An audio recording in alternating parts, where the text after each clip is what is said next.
Kita pantik dengan pertanyaan, ada apa dengan Prabowo? Saya mau jawab bahwa makin kesini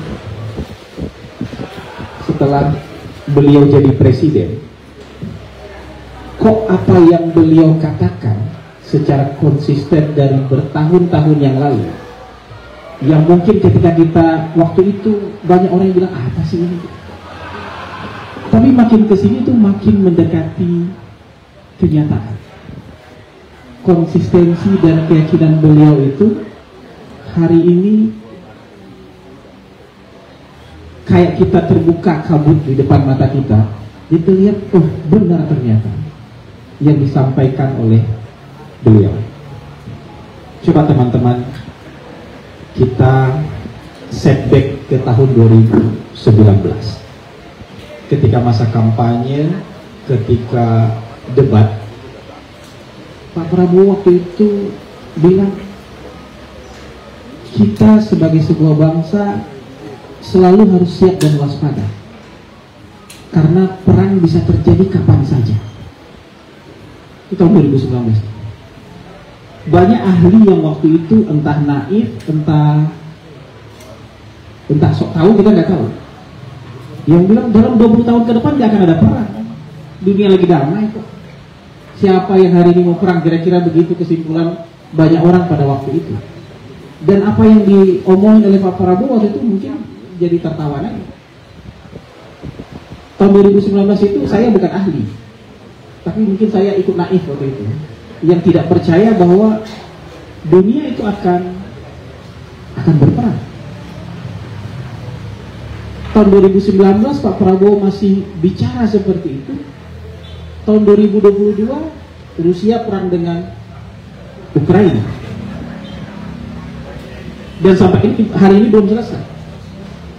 Oktober tahun 2023 tanggal 7 Israel menginvasi Gaza.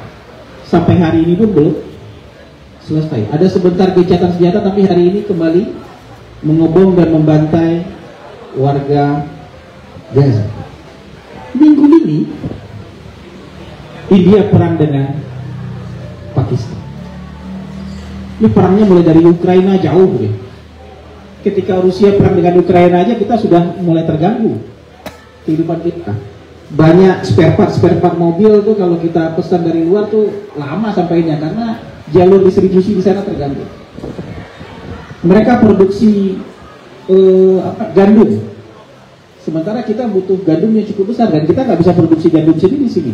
Rantai suplai gandum pun terganggu, sampai Pak Jokowi waktu itu masih jadi presiden datang ke sana untuk lobby supaya pengapalan gandum bisa dikirim ke. Ada perang dimanapun itu pasti dunia secara keseluruhan terganggu.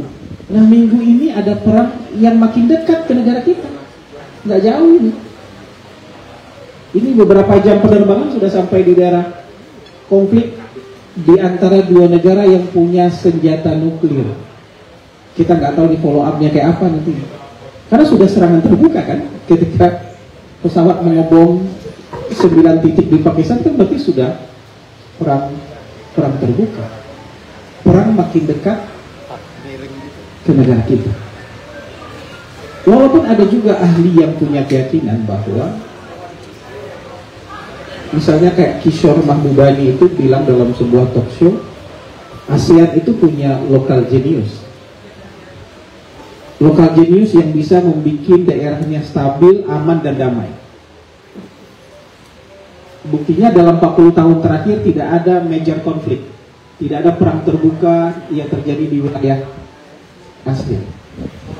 Tapi itu keyakinan bolehlah jadi optimisme kita. Tapi kalau panas dan bara yang ada di luar itu makin lama makin dekat, dan di sini juga ada panas dan bara yang juga dihembus-hembuskan setiap saat, bukan tidak mungkin panas dan bara itu akan menular ke kawasan sini juga.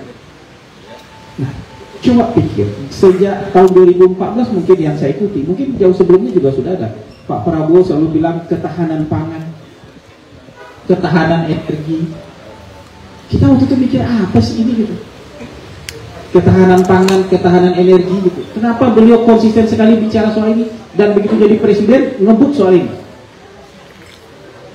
Soal kemandirian bisa berdiri di atas kaki sendiri. Karena memang dunia bisa pecah kapan saja ini perang itu, dan ketika itu terjadi rantai pasok pangan itu pasti terganggu. Download Tribun X sekarang, menghadirkan lokal menjadi Indonesia.